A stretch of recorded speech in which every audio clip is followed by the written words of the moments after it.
Hello everyone, welcome to my new program whereby I have been spending the last few videos discussing and sharing with you the latest format for SPM after 2021. My name is Dr. Lee and I come from the northern part of Peninsular Malaysia, which is Bukit Matajam. And now I'm staying in Kluang, Johor. So again, welcome everyone.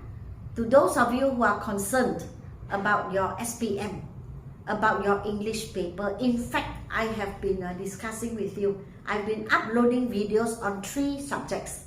I started with Bahasa Melayu.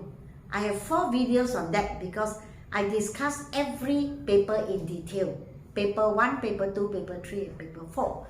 For Sejarah, which I only uploaded 1 video because there were only 2 parts to it and I did it in 1 video.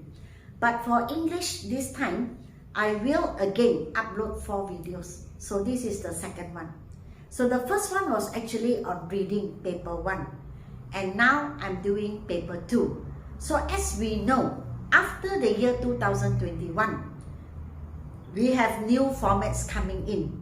So for Bahasa Melayu and for English, both these subjects, both these languages have 4 papers each. That means students have to sit for 4 papers. 4 papers constitute 100%. So each paper is 25%. So you have reading, writing, listening, and speaking.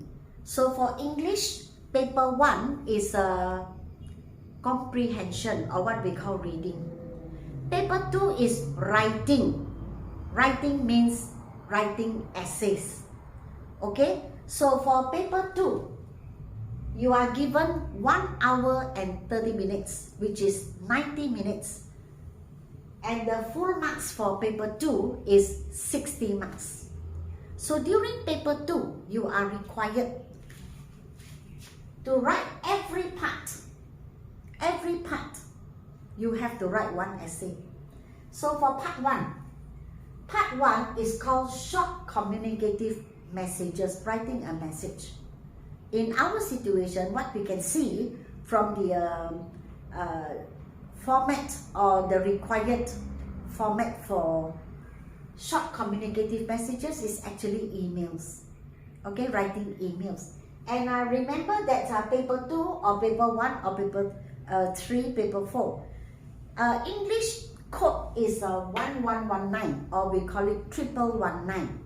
So here you have a stroke 2. Stroke 2 means to say second paper. So if we stroke 1, it means paper 1. Stroke 2 means paper 2. And we are actually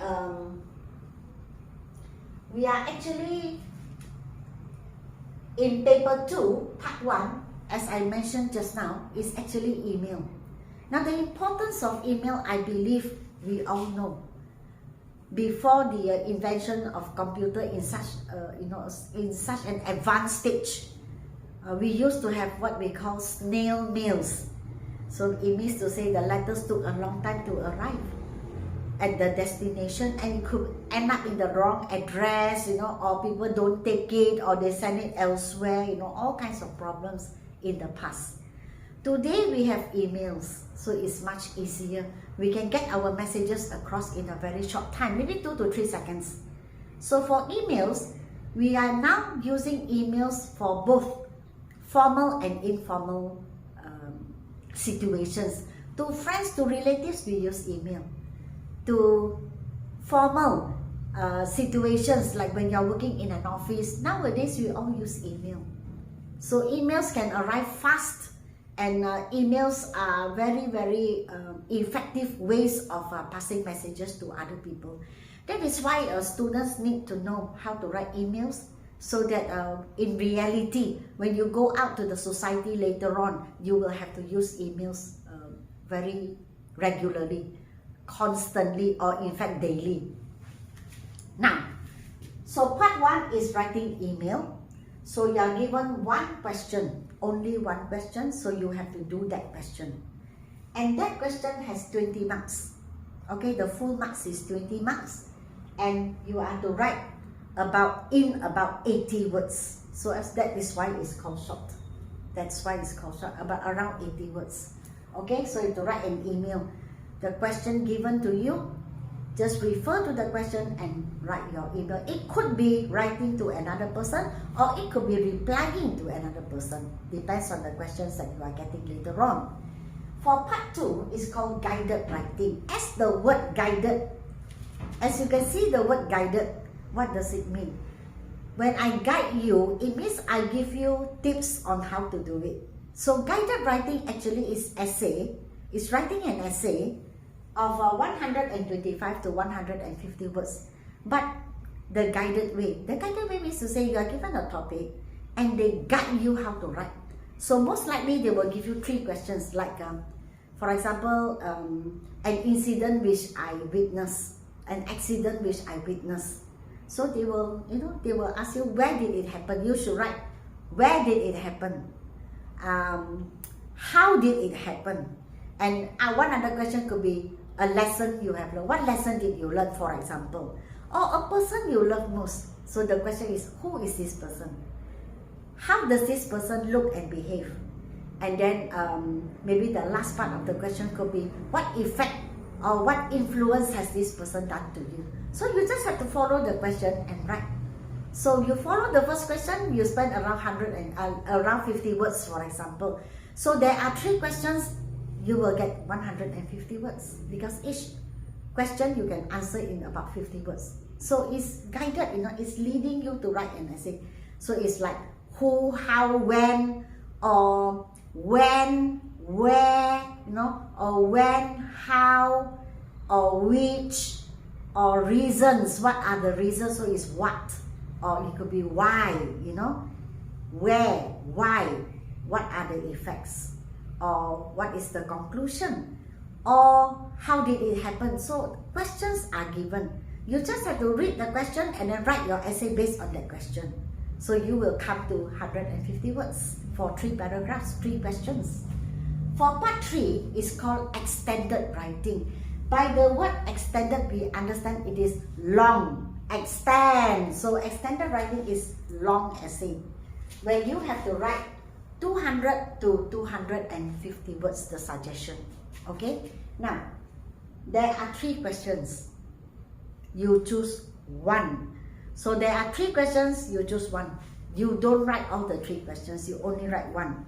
Now you can see that it's numbered this way. Short communicative message is number 1. Guided writing is number 2. So number 3 and number 4 are based on formats.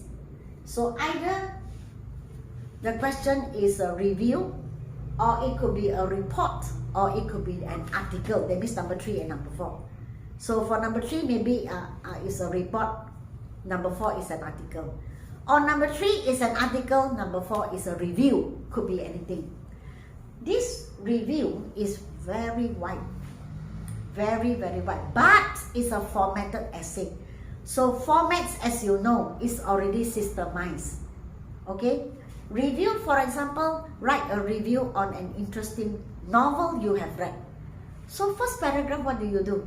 You give the details, the name of the title of the book, the writer, the publisher, or even when it was published. What is the genre? Genre means the type. Is it a romantic novel? Or is it a science fiction? Or is it a non-fiction book? Okay, you give the genre. So the first paragraph is actually giving the details, the background detail of the book that you are going to do a review on.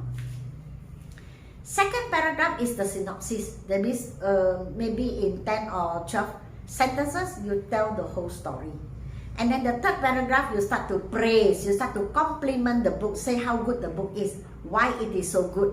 And then the last line, it could be a paragraph if you want, or not. You can combine it with the synopsis, if combine it with the review, your comments. Actually, the review is the comment. The comment is after the synopsis. In the same paragraph, the comment paragraph, you can just add 1 or 2 lines. Would you recommend this book to your friends? If not, you can open a new paragraph and say that, if you are a person who loves fiction, science fiction, and want to read about aliens in space and have all kinds of imaginations about it, read this novel. I recommend you to read this novel. That's it. Okay, but of course you need a format to write it. So the title of the book by your name, and then you start writing the review. Now review, as I said, is very wide. It could be a review of a book, a movie, a hotel which you stayed, a waterfall, a beach, or a city you have visited, a restaurant which you went to. You can write a review on that. Okay? Report, you know, in this format as well, and an article. Now for my students, when I teach them one more, a formatted essay.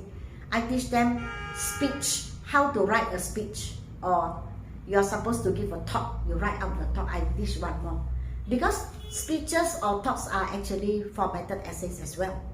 So I do teach that. I recommend you do it as well. And number 5 is a narrative essay, writing a story.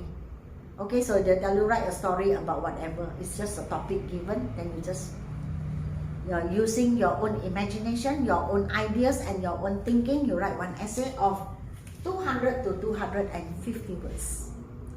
Okay, so I have already in detail told you about paper 2.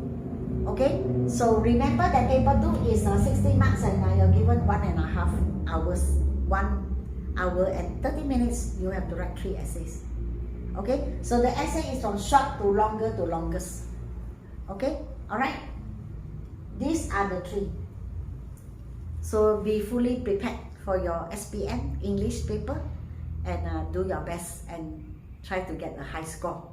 Okay, so remember to give me a like, share and subscribe, and I will meet you again for paper 3 in the next video. Goodbye.